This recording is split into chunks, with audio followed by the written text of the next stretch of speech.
প্রায় 27 দিন ঢাকায় একটা বাসার মধ্যে বন্দি রেখে এই বাচ্চাটাকে নির্যাতন করা হয়েছে। কী কারণ ছিল বাচ্চাটার, কী দোষ ছিল? আপনি এই বাচ্চাটাকে নিয়ে গান করবেন, ইনকাম করবেন, আর বিনিময়ে বাচ্চাটাকে আপনি মেন্টালি টর্চার করবেন কিসের জন্য? এই বাচ্চাটাকে তো আপনি 1 টাকা খাওয়াইছেনও না।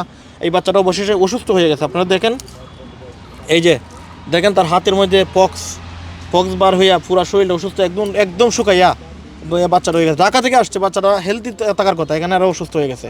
তুমি কতদিন ছিলা ঢাকাতে? 27 দিন। 27 দিন তুমি ঢাকাতে ছিলাই? ঢাকা কোথায় ছিলাই?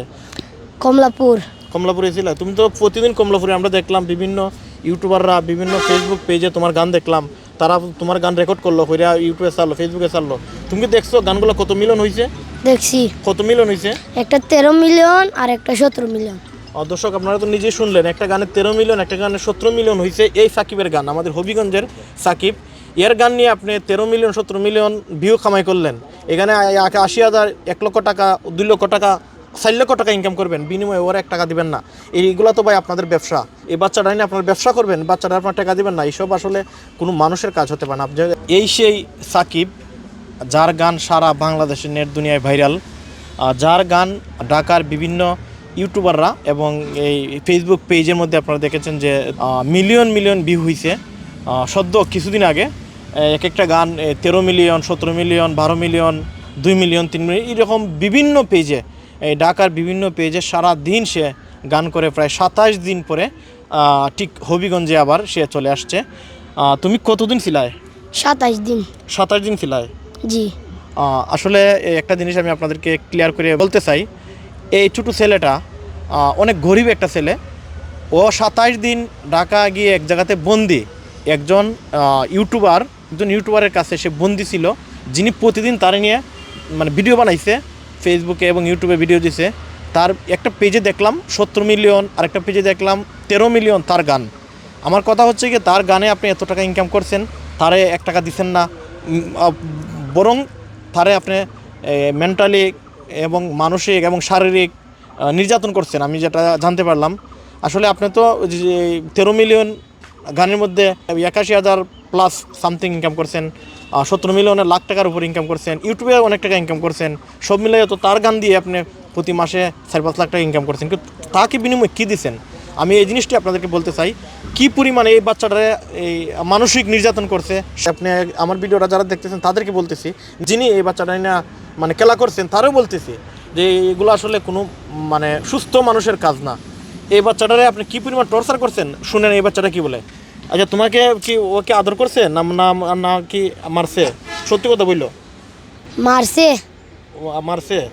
তোমার কি মানে কিতার লাগে মারছিল? কিসের জন্য মারছিল? একটা গান আমি বলে লিপসিং মিলাইতে পারি না, এর লাগে আমার মারছে। দর্শক আপনারা তো শুনছেন ওর কথা, একটা গানে সে লিপসিং মিলাইতে পারে নাই বিদায় তারে টর্চারি করছে, মারছে। কিন্তু ওর গান নিয়ে ইনকাম করব মনে হইতেছে যে ওরে টাকা দিয়া, ওর বাবার 5 লাখ টাকা দিয়া কন্ট্যাক্ট নিছে, বিনিময়ে পারছে না, ওরে মানে শারীরিক নির্যাতন করছে। তারপরে কি করছে? তারপরে বাসা মাঝে আমার নিয়ে তো রাখছে, আর বাইরে না। তোমারে মানে সে যেটা বলতেছিল, আমি আসলে ছোটো মানুষ বুঝাই বলতে পারে না, তার একটা বাসার মধ্যে বন্দি করে রাখছে। তার যখন প্রয়োজন হয়, এই যে ফিনজুরার মধ্যে যখন আপনি শালিক রাখবেন বা মনাফাকি রাখবেন, প্রয়োজন হলে আপনি বার কইরা ইউজ করলেন, আবার প্রয়োজনে বন্ধু করে রাখলেন। ব্যাপারটা হয়েছে এরকম, এই বাচ্চাটারে বাসার মধ্যে তালা দিয়ে রাখছে, বাচ্চাটার বার কইরা গান বানাইছে, আবার বাসায় তালা রাখছে, এরকমভাবে 27 দিন। অথচ মা বাবা জানে না এই বাচ্চাটা কোথায় আছে। এই সে যখন হবিগঞ্জ থেকে স্বাস্থ্যগঞ্জ থেকে ট্রেনে গেছে, তুমি স্বাস্থ্যগঞ্জ থেকে ট্রেনে গেছো, কত টাকা ছিল তোমার কাছে যখন তুমি ট্রেনে যাও? যাই হোক, সামথিং কিছু টাকা ছিল, এই টাকা দিয়ে সে ঢাকা গেছে। মারেও বলে না, বাপরে বলে না, ছোটো মানুষ তো একটু টাগলামি করে। কিন্তু আপনি ওরে পাইছেন, ফাইয়া ওরে 27 দিন বন্দি রাখছেন, রাইকে ওরে নিয়ে গান বানাইছেন, টাকা ইনকাম করছেন, বিনিময়ে ওরে আবার টাকা তো দিবেন দূর কথা, ওরে আবার মানে মানসিক টর্চার করছেন। এটা আসলে কোনোভাবেই হতে পারে না। আপনি ওর গানে লক্ষ লক্ষ টাকা ইনকাম করবেন, ওরে একটা টাকাও দিচ্ছেন না, ইচ্ছা করলে তোরে 5,000 টাকা 10,000 টাকা আপনি দিতে পারতেন, তাই না? আচ্ছা, তারপরে কি করছে? তোমার কি টাকা পয়সা দিছে? জি না, তোমার টাকা পয়সা দিচ্ছে না। তখন তোমার যখন টাকা পয়সা দেয় না, তখন তুমি গান গাও কেরার কাছে, এরার চ্যানেল গান তুমি খো খেলে, তুমি বাড়িতে চলাও না খেলে। আমি আইতাম চাইছি বেড়া আমারে আইবার লাগে দেন আর কি। কিতা কয়? তুমি যখন কইছেন বাড়ি যাই, তখন তোমার কি কয়? হয় যাইবেন পরে খালি পরে মানে তারিখ বেড়া ঠিক মতো লই আয় না। দর্শক আপনারা শুনছিলেন, ওরে কিন্তু এবার যখন বলে প্রতিবার কান্নাকাটি করে যে আমি বাড়িতে চলে যাব, আমি হবিগঞ্জে চলে যাব, ওরে কিন্তু নিয়ে আসে না। প্রতিবারে বলে আজকে কালকে পরশু করে তারিখ করে, ওরে আসতেও দেয় না। ছোটো মানুষ, তাতে টাকা নেয়, কেমনি কীভাবে আসবে সেটাও জানে না। আসলে এগুলো আসলে খুবই একটা খারাপ।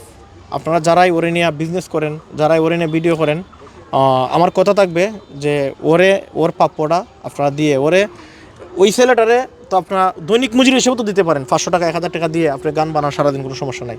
এই ছেলেটাও চলে, আপনিও চলতেছেন, আপনি তো ওরা ভিডিও করে তো আপনি ইনকাম করতেছেন। অতএব এইসব কোনোভাবে করবেন না, আপনাদের কাছে রিকোয়েস্ট। পরবর্তীতে যারা ওর কাছ থেকে গান নেবেন, ওরে দিয়ে যারা বিজনেস করবেন, গান বানাইবেন, ওরে টাকা দিয়ে, তুমি টাকা ছাড়া কোনোভাবে কেউ গান বলবা না, হ্যাঁ?